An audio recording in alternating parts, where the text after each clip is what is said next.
Hmm? What is the nature of personal freedom? What is the nature of personal freedom? Hmm. What is nature? And what is freedom? Good. You ask this question of freedom because you feel that you are bound. And if you feel that you are bound, by what are you bound? Hmm? So, can we put the question the other way? What is the nature of bondage? So that freedom can be known. What are you bound by? Is it a process of your personal thoughts or the patternings of your own mind that makes you feel that you are bound? Or are you really in bondage? Do you think that you are bound? And if you think you are bound, where does this form of thinking come from? Because your very nature is freedom. If divinity is omnipresent and if divinity represents freedom, then because of the nature of omnipresence, which is freedom itself, you should feel free. So now, this bondage which you find that shackles you, these handcuffs, this ball, this chain, that does not allow you to move as you want to move, where does that come from? Does it really exist? And if you do find any reality in it, is the reality of your mind, or is it an actuality? There's a difference between reality and actuality. A reality could be appearance, while actuality is that what is. Now, you go and see a movie, or you go and see a magic show, and you find the magician cutting up a woman in half, and you know it is an illusion, and yet it is there. It seems real, but is it actual? For the woman will turn up few minutes later more alive than ever. So, what is bondage? Can bondage be described as illusion? So, are you living in illusion, or are you living as you really are? Teachers tell you, be like Krishna, be like Buddha, be like Christ. But I tell you, be yourself. And by being yourself, you can get rid of the illusion of bondage. You that are boundless, you that are boundaryless, why do you go through the suffering of the sense of bondage?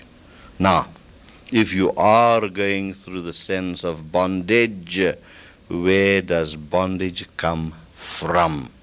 Where does this illusion or superimposition upon yourself come from? It comes from, it stems from your thinking.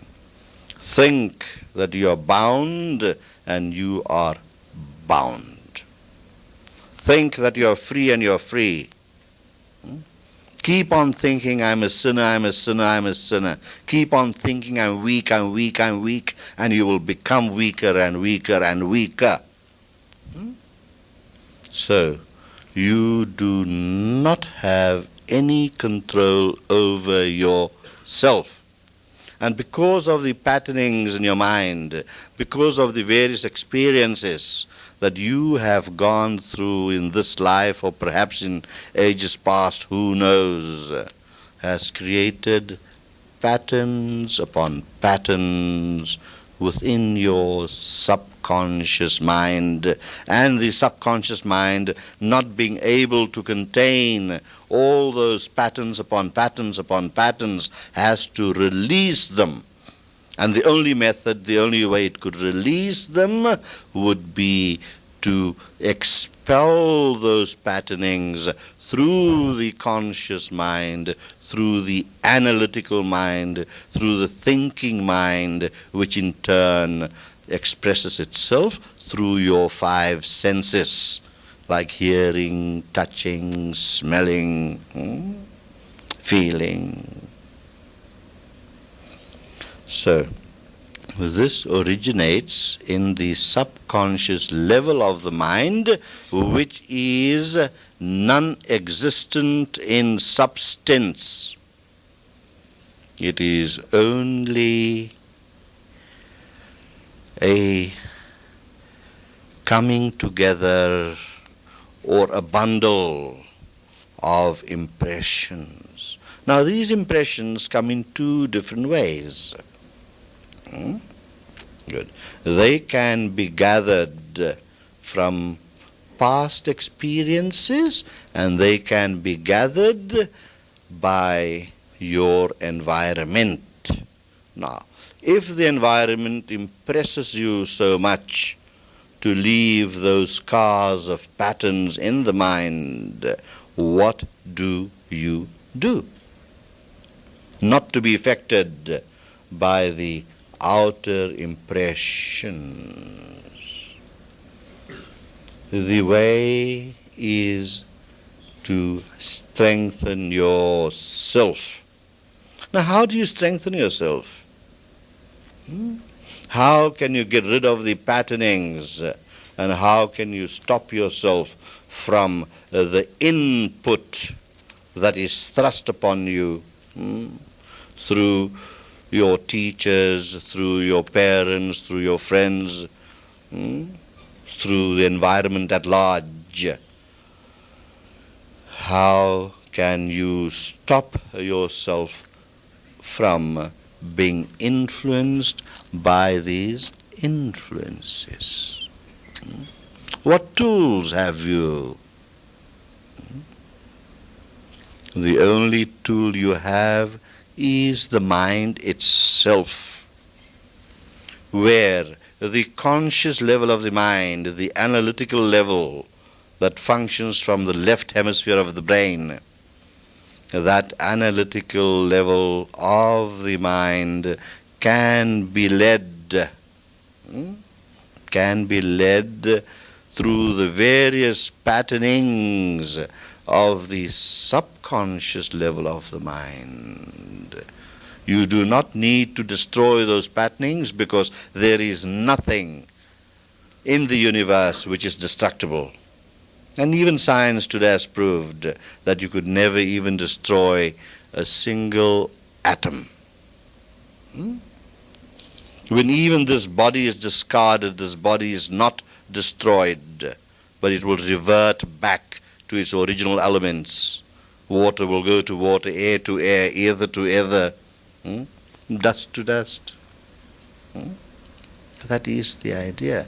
But man has the facility, an inbuilt facility, to reach further back with the help of the conscious mind, and going beyond the subconscious mind to a level which I term the superconscious mind.